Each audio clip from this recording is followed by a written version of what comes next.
قصہ شروع ہوتا ہے خلیفہ ہارون الرشید کے زمانے میں شہر بغداد میں سندباد نامی ایک غریب آدمی رہا کرتا تھا۔ وہ سامان ڈھو کر اپنی روزی کماتا تھا۔ دن بھر اس کا بس یہی کام تھا کہ یہاں سے بوجھ اٹھایا وہاں پہنچا دیا، وہاں سے کچھ اور سر پہ لادا یہاں پہنچا گیا۔ اسی لیے وہ سندباد حمائل کے نام سے مشہور تھا۔ عربی میں حمال بوجھ اٹھانے والے کو کہتے ہیں۔ ایک دفعہ کا ذکر ہے کہ وہ بہت بھاری بوجھ اٹھائے لشتم پشتم چلا جا رہا تھا۔ گرمیوں کے دن تھے، آسمان سے آگ برس رہی تھی۔ چلتے چلتے اس کا گزر ایک سوداگر کی حویلی کے آگے سے ہوا، جو سڑک کنارے ایک خوشگوار سایہدار جگہ پر بنی ہوئی تھی۔ حویلی کے سامنے جھاڑو دی گئی تھی اور چھڑکاؤ کیا گیا تھا۔ سندباد حمال نے دیکھا کہ حویلی کے پھاٹک کے ساتھ ایک بڑی سی بینچ بچھی ہوئی ہے۔ وہ وہیں رک گیا، بوجھ سر سے اتار کر نیچے رکھ دیا، پسینہ بھونگا اور بینچ پر بیٹھ کر سستانے لگا۔ پھاٹک سے ٹھنڈی ٹھنڈی ہوا اور خوشبو کی لپٹیں آ رہی تھیں۔ حویلی میں کہیں گیت گائے جا رہے تھے، کہیں باجے بج رہا تھا اور کبوتروں، بلبلوں، پاہتاؤں اور چکوروں کی میٹھی میٹھی بولیاں سنائی دے رہی تھیں۔ سارے پرندے چہچہا کر اپنی اپنی زبان میں خدا کے گن گا رہے تھے۔ باجوں کے سروں، گانے والوں کے تانوں اور چڑیوں کی چہچہوں نے آپس میں گل مل کر عجیب سما باندھا تھا۔ سب سن کر سندباد کا دل باغ باغ ہو گیا۔ وہ اٹھ کر پھاٹک میں جا کھڑا ہوا۔ وہ اندر جھانکنے لگا۔ کیا دیکھتا ہے کہ اندر بڑے ٹھاٹ کی بارداری بنی ہوئی ہے، جس کے بینچ میں پھولوں بھرا چمن ہے۔ ارد گرد بہت سے نوکر چاکر کھڑے ہیں۔ بالکل ایسا معلوم ہوتا ہے جیسے کسی نامی گرامی بادشاہ کا دربار۔ ہر طرف سے عمدہ عمدہ کھانوں اور شربتوں کی خوشبو آ رہی ہے۔ سندباد حمائل کی حیرت کی انتہا نہ رہی اور اس نے دل ہی دل میں کہا، واہ اللہ میاں، تمہارے سب کام نرالے ہیں۔ تم جسے چاہتے ہو امیر بنا دیتے ہو اور جسے چاہتے ہو غریب کر دیتے ہو۔ ایک یہ آدمی ہے جو اس حویلی میں بیٹھا مزے سے پلاؤ زردہ اڑاتا ہے۔ ایک میں ہوں کہ دن بھر کی محنت مزدوری کرتا ہوں، اب کہیں کھانے کو روٹی سوکھی نصیب ہوتی ہے۔ یہ کہہ کر اس نے اپنا بوجھ اٹھایا اور وہاں سے چلا ہی تھا کہ ایک خوبصورت ملازم لڑکا جس نے قیمتی لباس پہن رکھا تھا حویلی سے نکل کر اس کی طرف آیا۔ اس نے آتے ہی سندباد حمائل کا ہاتھ تھام لیا اور بولا، اندر آ جاؤ، میرے آقا تمہیں یاد فرما رہے ہیں۔ سندباد حمال نے تمیزداری سے کام لے کر اسے ٹالنا چاہا، لیکن لڑکے نے ایک نہ سنی۔ آخر سندباد حمال اس کے ساتھ بات ماننے پر مجبور ہو گیا اور اس نے بوجھ اتار کر دربان کے پاس رکھ دیا اور لڑکے کے پیچھے پیچھے چل پڑا۔ چلتے چلتے وہ ایک بہت شاندار اور وسیع ہال میں پہنچ گیا، جہاں دسترخوان بچھا ہوا تھا اور بڑے بڑے امیر اور سردار بیٹھے دعوت اڑا رہے تھے۔ جگہ جگہ گلدستے سجے تھے، خوشبوئیں سلگ رہی تھیں۔ ایک طرف مہمانوں کا دل بہلانے کے لیے خوبصورت کنیزیں بیٹھی گانے بجانے میں مشغول تھیں۔ ہال کے بیچ میں حویلی کا مالک بیٹھا تھا، جس کی شکل اور وضع کچھ تو ایسے ہی باروب تھی اور کچھ داڑھی میں سفیدی کی جھلک آ جانے سے پروکار ہو گئی تھی۔ محفل کی شان و شوکت دیکھ کر حمال کے ہوش اڑ گئے اور اس نے سوچا، خدا کی قسم یہ حویلی نہیں، جنت کا کوئی گوشہ یا کسی بہت بڑے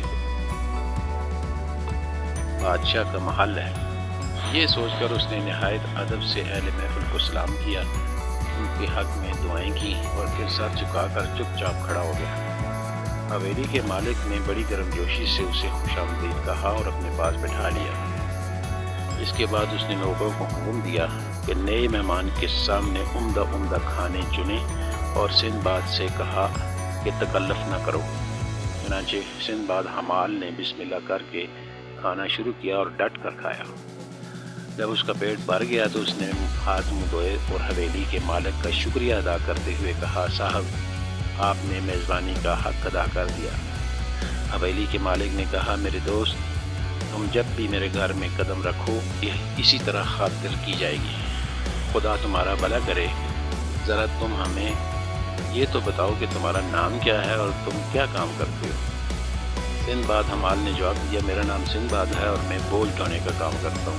یہ جواب سن کر حویلی کا مالک مسکرایا اور بولا، واہ بھائی واہ، یہ عجیب اتفاق ہے، میرا نام بھی سندباد ہے۔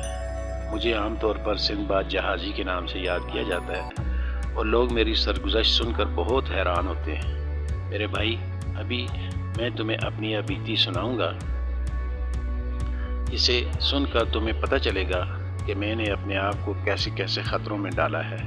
یہ حویلی اور یہ آسائش بیٹھے بٹھائے میرے ہاتھ نہیں آئی۔ میں نے سینکڑوں جتن کیے، جوکھوں میں پڑا، دنیا جہاں میں مارا پھرا، تب کہیں اتنی شہرت کمائی۔